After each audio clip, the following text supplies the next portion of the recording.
나랑 같은 조건인 것 같은데 왜 나는 대출 금액이 적은지 생각해 보셨나요? 모두가 같은 잣대로 평가되면 좋은데 그렇지 않은 것 같다는 생각이 드는 경우가 있으셨을 거예요. 여러 이유가 있겠지만 오늘은 은행 가서 하지 말아야 할 말들을 몇 가지 정리해서 알려드릴게요. 왜 남은 대출액이 적었는지 오늘의 영상으로 이유를 찾으시면 좋겠습니다.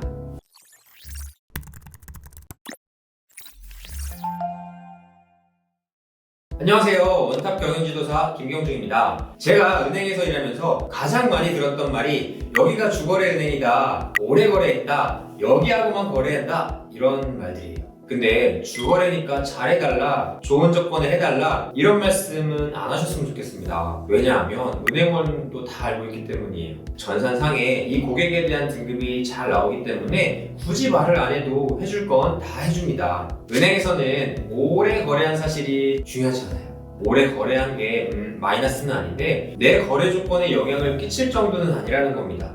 중요한 건 예적금의 거래액이 얼마인지, 신용카드를 쓰고 있는지, 보험을 가입했는지, 대출을 이용하고 있는지 등이에요. 이런 게 금액별로 점수화가 돼서 나의 등급이 결정되는 거예요. 얼마나 오래 했는지가 중요한 게 아니라는 겁니다.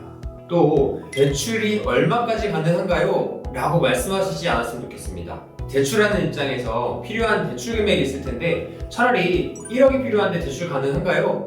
이렇게 물어보시는 게 좋습니다. 그럼 된다, 안 된다, 안 되지만 얼마까지는 가능하다 이런 답변을 들으실 수가 있어요.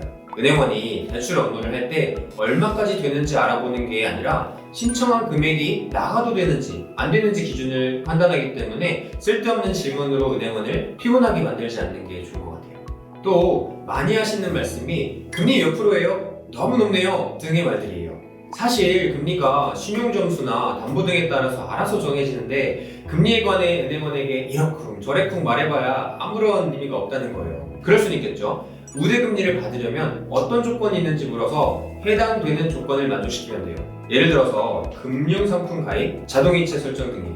어디서 들으셨는지 간혹 지점장 권한으로 금리를 더 낮춰달라, 나는 왜 안 되냐, 어떻게 하면 되냐 이렇게 말씀하시는 분들도 있는데 은행원 입장에서는 정말 너무 피곤한 얘기들이에요. 그리고 대뜸 대출 안 갚으면 어떻게 되나요? 이렇게 물으시는 분들도 계세요. 여러분이 은행원인데 이런 질문을 받으면 어떠세요? 대출 안 갚으면 당연히 연체되고 장기 연체되면 신용점수 깎이고 담보물이 있다면 경매로 넘어가게 되거나 그런 거잖아요. 이러한 기록이 한 번 있으면 다시는 대출 받기 어렵다고 생각해도 될 만큼 큰 사안이라 안 갚을 생각은 안 하시는 게 좋습니다.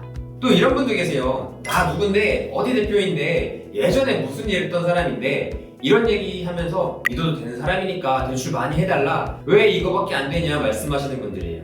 대출은 예전에 무슨 일을 했다고 더 많이 나가고 그런 게 아니니까 이런 말씀도 안 하시면 좋겠어요. 마지막으로 기본적으로 은행원과 대출 상담하시면서 거짓말을 하지 마세요. 사실 대출과 관련된 것들은 정해진 서류 등으로 판단하는 거라 내가 무슨 말을 하든 크게 중요하진 않아요. 더군다나 사람을 많이 만나는 은행원들은 거짓말을 귀신같이 하라닙니다. 주려고 하다가도 안 주게 되겠죠. 지금까지 은행에서 대출 상담할 때 하지 말아야 할 말들을 말씀드렸습니다. 대출을 받으러 가는 입장에서 이러쿵 저러쿵 하고 싶은 말도 많고 더 많이 받고 좋은 금리로 해줬으면 하는데 그게 당연한 거죠. 그런데 사실 대출이란 게 기본적인 사실에 따라서 정해져 있다고 보시면 돼요. 그러니까 우리가 아무리 말을 해봐야 사실은 큰 의미가 없습니다. 지푸라기라도 잡고 싶은 그런 마음으로 은행을 찾아가시는 분들이 많을 텐데 오늘 말씀드린 것들 조심하시고 하시는 일들도 늘 잘 되시기를 빕니다. 가진 걸 기꺼이 나눌 수 있는 여러분 되시고 또 만나요.